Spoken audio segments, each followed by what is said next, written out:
नमस्कार साथियों, बहुत बहुत स्वागत है आपका हमारे YouTube channel SK next education में।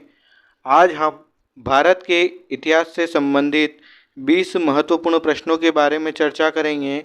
अगर आप किसी भी प्रतियोगी परीक्षा की तैयारी कर रहे हैं तो आपके लिए ये प्रश्न बहुत ही महत्वपूर्ण होने वाले हैं। तो आइए शुरू करते हैं हम। पहला प्रश्न है, निम्नलिखित में से अर्जुन के शंख का नाम क्या था? ऑप्शन है पंचजन्य शंख, उद्घोष शंख, देवदत्त शंख या पौंडरिक शंख। इसका सही उत्तर है देवदत्त शंख। महाभारत में श्री कृष्ण के पास पंचजन्य, अर्जुन के पास देवदत्त, युधिष्ठिर के पास अनंत विजय, भीष्म के पास पौंडरिक, नकुल के पास सुघोष और सहदेव के पास मणिपुष्पक नामक शंख था। अगले प्रश्न की ओर बढ़ेंगे। प्रश्न क्रमांक 2 है, पांडव नकुल किसका विशेषज्ञ था? ऑप्शन है धनुर्विद्या का, पाक विद्या का, अंगराग का या घोड़ों का। तो इसका सही उत्तर है घोड़ों का। नकुल एक योग्य पशु शल्य चिकित्सक था जिसे गुण चिकित्सा में महारत प्राप्त था। अज्ञातवास के समय में नकुल वेश बदलकर और ग्रंथिक नाम के छद्म नाम से महाराजा विराट की राजधानी उपपल्लव की गुड़शाला में शाही घोड़ों की देखभाल करने वाले सेवक के रूप में रह रहा था। वह अपनी तलवारबाजी और घुड़सवारी की कला के लिए भी विख्यात था। अगले प्रश्न की ओर बढ़ेंगे। प्रश्न क्रमांक 3 है, दुर्योधन के मामा शकुनी के राज्य का नाम क्या था? ऑप्शन है मगध, हस्तिनापुर, गांधार या पांचाल। तो इसका सही उत्तर है गांधार। शकुनी गांधार साम्राज्य का राजा था। यह स्थान आज के अफगानिस्तान में है।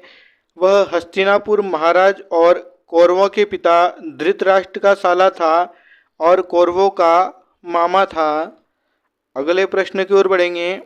प्रश्न क्रमांक 4 है, कर्ण को पालने वाली माता का नाम क्या था? ऑप्शन है मीरा, तुलसी, राधा या कुंती। इसका सही उत्तर है राधा। गंगा किनारे हस्तिनापुर के सारथी अधिरथ को कर्ण मिला और वह उस बालक को अपने घर ले गया। कर्ण को अधिरथ की पत्नी राधा ने पाला, इसलिए कर्ण को राधेय भी कहा जाता है। कुंती सूर्यपुत्र कर्ण को महाभारत का एक महत्वपूर्ण योद्धा माना जाता है। अगले प्रश्न की ओर बढ़ेंगे। प्रश्न क्रमांक 5 है, दुर्योधन के पुत्र का नाम क्या था? ऑप्शन है सुयोधन, यशवर्धन, लक्ष्मण या भरत। इसका सही उत्तर है लक्ष्मण। दुर्योधन के पुत्र का नाम लक्ष्मण था और पुत्री का नाम लक्ष्मणा था। पुत्र लक्ष्मण को महाभारत के युद्ध में अभिमन्यु ने मार दिया और पुत्री लक्ष्मणा का विवाह भगवान श्री कृष्ण के जाम्बवंती से जन्मे पुत्र सांब से हुआ था। अगले प्रश्न की ओर बढ़ेंगे। प्रश्न क्रमांक 6 है, निम्नलिखित में से कौन जरासंध का दामाद था? ऑप्शन है कंस, दुशासन, शिशुपाल या जयद्रथ। तो इसका सही उत्तर है कंस। जरासंध महाभारत कालीन मगध राज्य का नरेश था। वह मथुरा के नरेश कंस का ससुर एवं परम मित्र था। उसकी दोनों पुत्रियों अस्ति और प्राप्ति का विवाह कंस से हुआ था। अगले प्रश्न की ओर बढ़ेंगे। प्रश्न क्रमांक 7 है, अभिमन्यु के पुत्र का नाम क्या था? ऑप्शन है दिलीप, परीक्षित, प्रद्युम्न या शांतनु। तो इसका सही उत्तर है परीक्षित। महाभारत के अनुसार परीक्षित अर्जुन के पौत्र अभिमन्यु और उत्तरा के पुत्र तथा जन्मेजय के पिता थे। जब परीक्षित गर्भ में थे तब अश्वत्थामा ने ब्रह्मशीर अस्त्र से परीक्षित को मारने का प्रयत्न किया था। महाभारत के अनुसार कुरुवंश के परीक्षीण होने पर जन्म होने से वे परीक्षित कहलाए। अगले प्रश्न की ओर बढ़ेंगे। प्रश्न क्रमांक 8 है, गीता के रचयिता कौन थे? ऑप्शन है अगस्त्य, हारित, विश्वामित्र या कृष्ण द्वैपायन व्यास। तो इसका सही उत्तर है कृष्ण द्वैपायन व्यास। भगवत गीता के लेखक महर्षि वेद व्यास हैं, जिनका पूरा नाम कृष्ण द्वैपायन वेद व्यास था। वेद व्यास जी ने महाभारत के श्लोक बोले थे, जिसे सुनकर भगवान श्री गणेश ने लिखा था। महाभारत के भीष्म पर्व नामक खंड में कौरव पांडव युद्ध का वर्णन है। अगले प्रश्न की ओर बढ़ेंगे। प्रश्न क्रमांक 9 है, महाभारत युद्ध के पश्चात जो महारथी जीवित बचे उनकी संख्या कितनी थी? ऑप्शन है 22, 45, 18 या 36। तो इसका सही उत्तर है 18। महाभारत के युद्ध के पश्चात कौरवों की तरफ से 3 और पांडवों की तरफ से 15 यानी कुल 15 योद्धा ही जीवित बचे थे। अगले प्रश्न की ओर बढ़ेंगे। प्रश्न क्रमांक 10 है, निम्नांकित में से कौन प्रस्थान त्रयी में शामिल नहीं है? ऑप्शन है भागवत, श्रीमद् भागवत गीता, ब्रह्मसूत्र या उपनिषद। तो इसका सही उत्तर है भागवत। श्रीमद् भगवत गीता, ब्रह्मसूत्र तथा उपनिषदों को सामूहिक रूप से प्रस्थान त्रयी कहा जाता है, जिनमें प्रकृति और निवृत्ति दोनों मार्गों का तात्विक विवेचन है। ये वेदांत के 3 मुख्य स्तंभ माने जाते हैं। इनमें उपनिषदों को श्रुति प्रस्थान, भगवत गीता को स्मृति प्रस्थान और ब्रह्मसूत्रों को न्याय प्रस्थान कहते हैं। अगले प्रश्न की ओर बढ़ेंगे। प्रश्न क्रमांक 11 है, किस वेद में जादुई माया और वशीकरण का वर्णन है? ऑप्शन है ऋग्वेद, यजुर्वेद, सामवेद और अथर्ववेद। तो इसका सही उत्तर है अथर्ववेद। अथर्ववेद हिंदू धर्म के 4 मुख्य वेदों में से एक हैं और इसका महत्वपूर्ण स्थान है। अथर्ववेद को ऋग्वेद के बाद की वेदांत अवस्था माना जाता है। इसमें मंत्रों के साथ विभिन्न प्रायोगिक उपयोग, उपचार, सुरक्षा और संपदा के लिए प्रार्थनाएं, व्याधि निवारण, वशीकरण और प्रभावशाली मंत्र आदि दिए गए हैं। अगले प्रश्न की ओर बढ़ेंगे। प्रश्न क्रमांक 12 है, निम्नलिखित में वह दस्तकारी कौन सी हैं जो आर्यों द्वारा व्यवहार में नहीं लाई गई थी? ऑप्शन है मृदभांड यानी पोट्री, आभूषण, बढ़ाईगिरी यानी काष्ठकारिता, लोहा यानी लुहारगिरी। तो इसका सही उत्तर है लोहार या लुहारगिरी। अगले प्रश्न की ओर बढ़ेंगे। प्रश्न क्रमांक 13 है, निम्नलिखित में से कौन सी भारतीय दर्शन की आरंभिक विचारधारा है? ऑप्शन है सांख्य, वैशेषिक, मीमांसा या योग। इसका सही उत्तर है सांख्य। भारतीय दर्शन के 6 प्रकारों में से सांख्य भी एक हैं, जो प्राचीन काल में अत्यंत लोकप्रिय तथा प्रार्थित हुआ था। यह अद्वैत वेदांत से सर्वथा विपरीत मान्यताएं रखने वाला दर्शन है। इसकी स्थापना करने वाले मूल व्यक्ति कपिल कहे जाते हैं।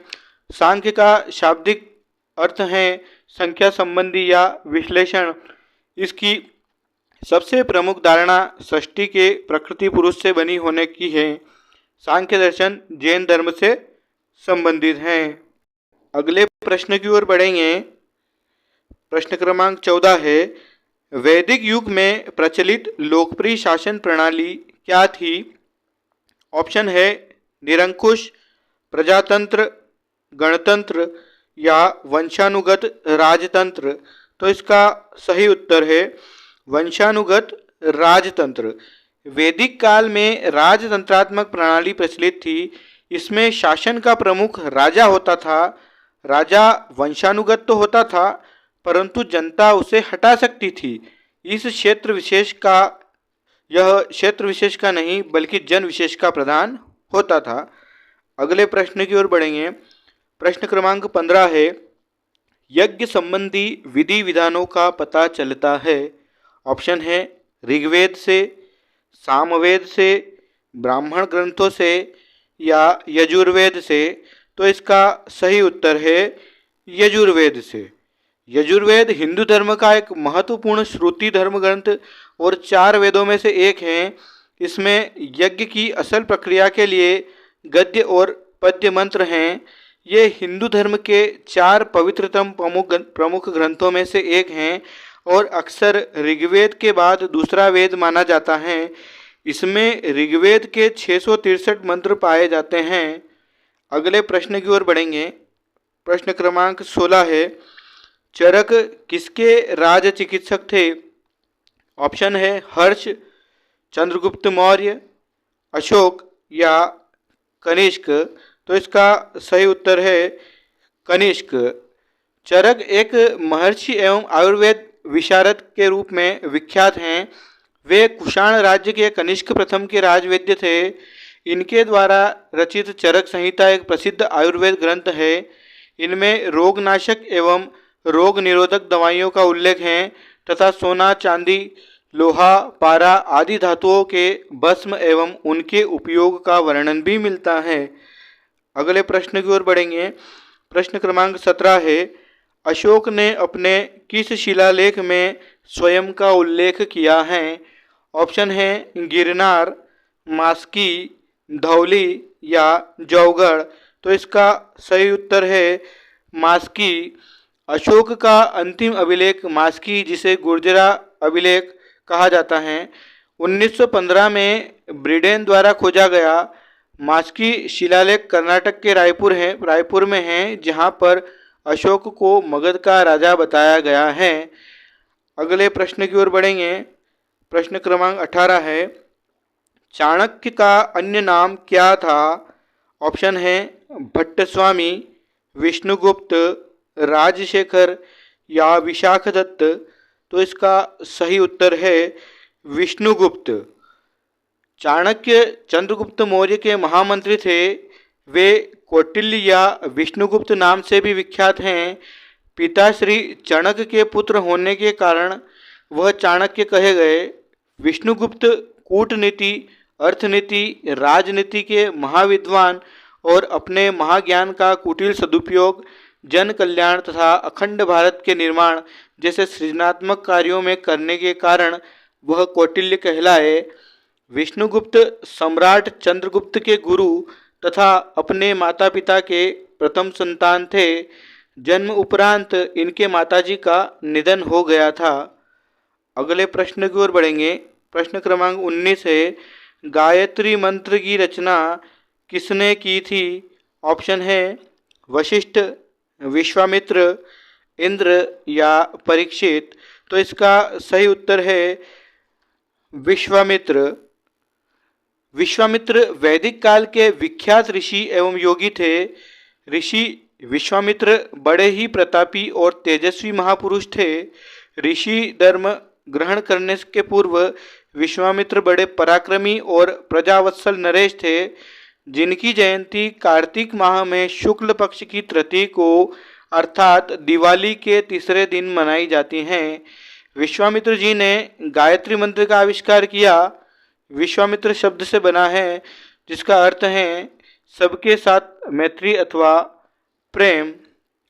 हमारा अंतिम प्रश्न है प्रश्न क्रमांक 20, किस हड़प्पा कालीन स्थल से पुजारी की प्रस्तर मूर्ति प्राप्त हुई है? ऑप्शन है हड़प्पा, मोहनजोदड़ो, लोथल या रंगपुर। तो इसका सही उत्तर है मोहनजोदड़ो। मोहनजोदड़ो हड़प्पा शहर के सबसे महत्वपूर्ण स्थलों में से एक था। मोहनजोदड़ो का अर्थ मृतकों का टीला था और मोहनजोदड़ो को सबसे प्रसिद्ध सिंधु स्थल कहा जाता था। मोहनजोदड़ो से एक दाढ़ी वाले पुजारी की एक आकृति या मूर्ति भी मिली है। अगर आपको वीडियो पसंद आया हो तो इसे लाइक कीजिए, शेयर कीजिए और हमारे चैनल को सब्सक्राइब कीजिए, ताकि आने वाले वीडियो की नोटिफिकेशन आपको प्राप्त हो सके। तो कल मिलते हैं नए 20 प्रश्नों के साथ। Thank you.